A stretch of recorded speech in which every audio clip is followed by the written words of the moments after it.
বিজ্ঞান যত বেশি আবিষ্কার করবে পরকাল বুঝা আমাদের জন্য তত সহজ হয়ে যাবে।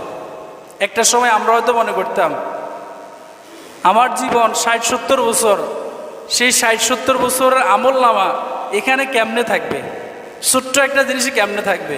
কিন্তু বিজ্ঞান যখন মেমোরি আবিষ্কার করলো, একটা মেমোরি দেখতে কতটুকু, এতটুকু না এসছে বেশি হবে, ছোট্ট কালো একটা মেমোরি, ভাঙলে ভিতরে কিচ্ছু নেই। কিন্তু এই মেমোরিটা 2 GB, 16 GB, 32 GB, 64 GB, 128 GB, এখন 526 GB পর্যন্ত মেমোরি আছে।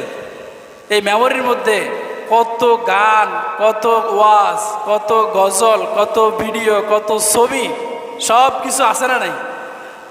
কিন্তু এটা ভাঙলে কিছু আছে। একটা সিম কার্ড কত ছোট্ট, শুধুমাত্র 3-4টা ঝালাই দেখা যায়, কিন্তু এই